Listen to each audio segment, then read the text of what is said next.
Well, in our text this morning, we find a typical family of four. It's a typical family of four. There's a husband, there's a wife, and their two sons. And this typical family of four, they're forced to leave their homeland because of an economic crisis in the land. The stock market was fluctuating. The economy was drying up. Companies were closing. Foreclosures were rising. Jobs were being eliminated. And the chariot industry needed to be bailed out by the government. Yeah, some of you catch it later on. Yeah, the chariot industry needed to be bailed out by the government. Such a national crisis was the cause of an economic famine in the land.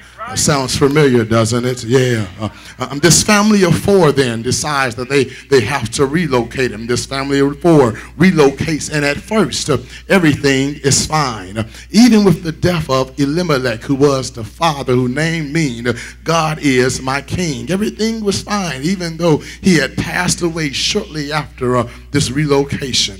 It was all good because in addition to caring for their mom, the young men, listen sisters, found gainful employment, a place to call home, and cleaned up their credit before marrying sisters of the land.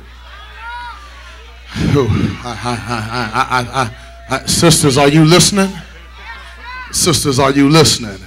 I better rewind it and say it again so you start your new year off right. Everything was fine in the land because these two brothers, in addition to taking care of their mother, I tell you one more time, they found gainful employment. Say gainful employment.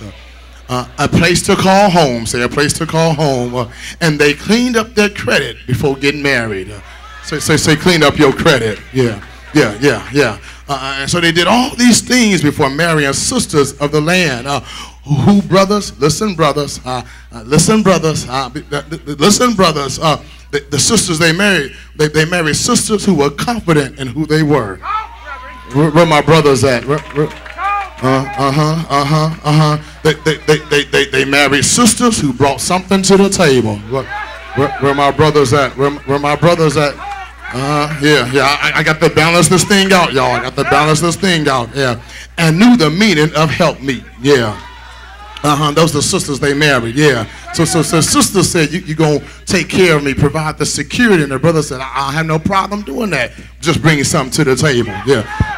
It's in the Bible, y'all. It's in the Bible, and because these brothers did this, everything was cool. Everything was cool. Once again, everything was cool. That is until Mahlon and Kilion, the boys. They were good boys. They were good men. However, like men now, brothers, I got to be real, they failed to get an annual checkup. They failed to get an annual checkup. They wouldn't go to the doctor. They wouldn't go to the doctor, yeah. They didn't exercise regularly, yeah. And they didn't eat healthy, yeah. And so consequently, they were good boys that had jobs. They were good men that had jobs. They were good men that had credit. But because they did not take care of themselves, consequently, they died, leaving their wives, their children, and family behind without any burial insurance, without any health insurance, or without any life insurance. And so now, consequently, Grandma Naomi, who was now at the age of retirement, had to wonder what she was going to do to get out the mess she now found herself in. Have you ever found yourself in a mess because other people were irresponsible? Oh, I wish y'all would talk to me this morning. Yeah. Naomi says, now what am I going to do? Because you were irresponsible. You did not handle all your business.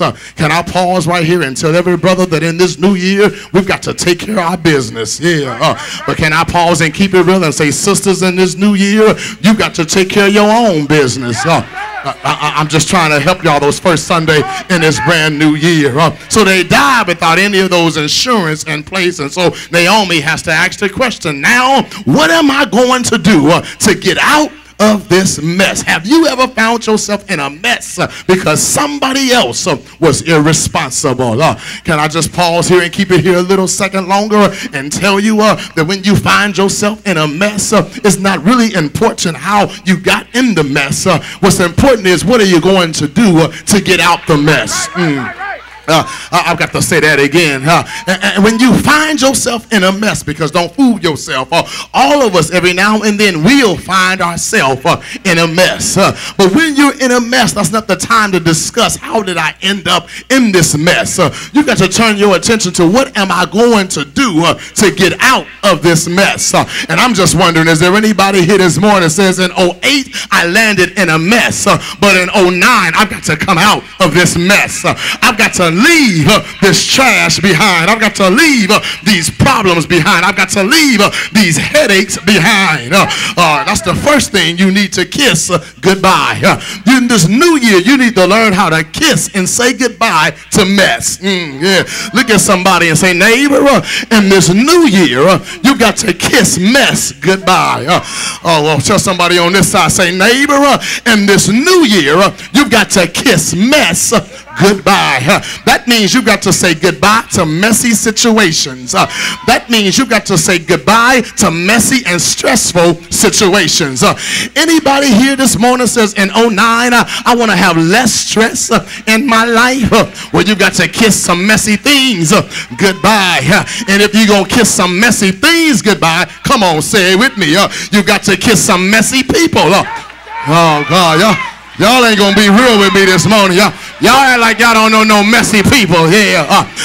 But in this new year, if you're gonna get everything that God has for you, you've got to kiss some messy situations and some messy people and some stressful situations goodbye. And since you're kissing away messy things, since you're kissing away stressful situations, why not kiss goodbye draining situations? Draining situations that are always using all your energy.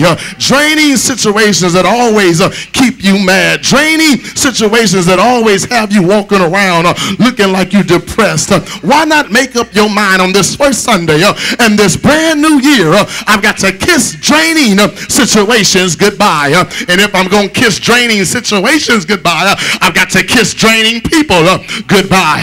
Y'all looking at me like you don't know what a draining person is. Draining people, every time they come around, have a sad story.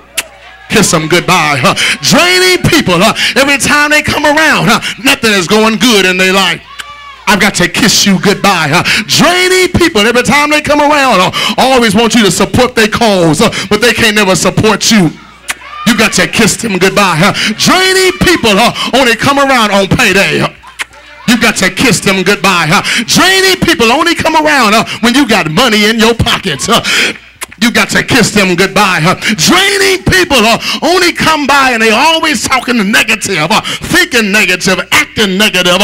You got to learn to kiss them goodbye in this new year. Say, I don't have time for no messy. I don't have time for no trifling. I don't have time for no draining people in this new. I've got to kiss you goodbye because I'm kissing goodbye messy things in this new year. Is there anybody here this morning? Oh, come on, say, preach, brother man. I got 99 problems, but preaching still ain't one. I'm trying to tell somebody, you've got to learn to kiss some things goodbye in this new year. I'm trying to tell you, my brothers and my sisters, that in the midst of saying goodbye to mess, you got to learn how to opt out of mess in 09. Y'all looking at me like you don't know what it means to opt out of something. Okay, let me help you. Every now and then I receive these emails and it's nothing but mess. And every now and then I press delete, but I found out that's just a temporary solution. And some of y'all been deleting some things, but you haven't really dealt with it, so it keeps coming back. But you got to learn how to opt out of some things. Let me help you. When I receive junk mail, that's all it is. Junk mail just taking up your time. Junk mail just using your energy. I scroll all the way down to the bottom. It says small print, but it says if you want to opt out of this, click right here. And I want to tell somebody, you got to click right here and say, I'm opting out of some things that was stressing me in 08. I'm going to opt out of some things that had me walking around with a frown on my face all the time. I'm getting ready to opt out some things because guess what? In this new year, I'm too blessed to be stressed.